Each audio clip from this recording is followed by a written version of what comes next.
بچپن میں والدین کا آپ کے معاملے میں کوئی ایسی یادیں کہ جو یاد رہ گئی ہو کہ ہاں یار یہ ہے، کیا فرماتے ہیں؟ بچپن میں والدین کے حوالے سے جو سب سے مین چیز ہے وہ تو تربیت کے حوالے سے ہی ہے کہ تربیت کے حوالے سے جو والد صاحب کا رول تھا، والدہ کا رول تھا،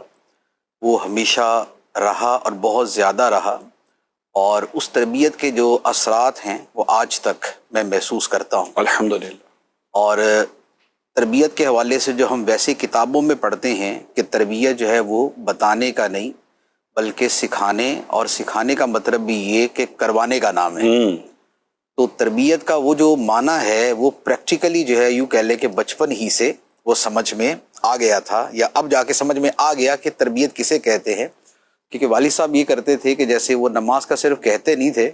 وہ ساتھ پکڑ کے مسجد پہنچا کے ہی چھوڑتے تھے، اور اس میں بھی یوں کہ بس جیسے اذان ہوئی تو اس کے ساتھ ہی، یہ نہیں ہے کہ جماعت تک کا انتظار ہوگا اور پھر مسجد جائیں گے،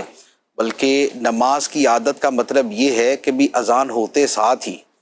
آپ باقی سارے کام جو ہے وہ چھوڑ دیں اور آپ مسجد پہنچ جائیں، اور اب آپ نے جو بھی پڑھنا ہے، جو کرنا ہے، اب وہ مسجد میں بیٹھ کے آپ کا سارا کچھ ہوگا۔ فارغ ہیں تو آپ ذکر اذکار میں لگے رہے، ورنہ جہاں سنتیں پڑھنی ہے وہاں سنتیں پڑھیں، تلاوت کریں۔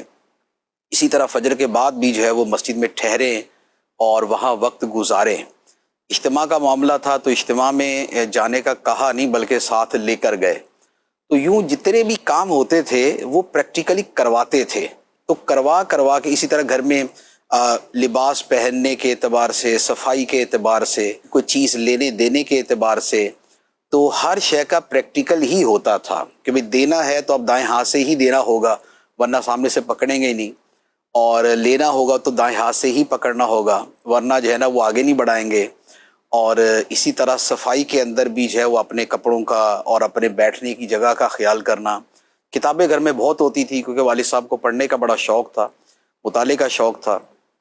تو کتابوں کو پڑھنا ہے تو ان کو استعمال کا طریقہ بھی کہ یہ نہیں ہے کہ اس کا ہر صفحہ اکھڑا ہوا ہے اور اس کی جلد بکھری ہوئی ہے، بلکہ یوں ہے کہ کتاب کو اتنا کھولنا ہے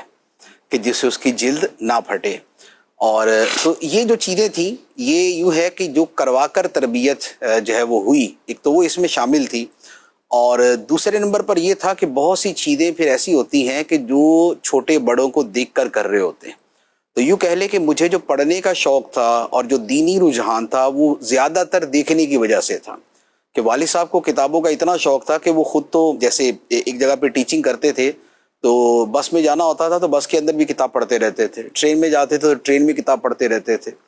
اور گھر میں بھی کتابیں پڑھتے رہنا اور اس کا مطالعہ کرنا ان کی عادت تھی۔ تو دیکھ دیکھ کے وہی والی چیز ہے وہ اپنے اندر بھی آتی گئی۔ پھر چونکہ گھر میں کتابیں تھیں تو کوئی گھر میں چیز ہوگی تو بندہ اٹھائے گا بھی اسے، تو کتابیں تھی تو اٹھا بھی لیتے تھے۔ تو یوں جو والدین کے حوالے سے بہت زیادہ چیزیں یاد ہیں وہ تو ان کی تربیت کے حوالے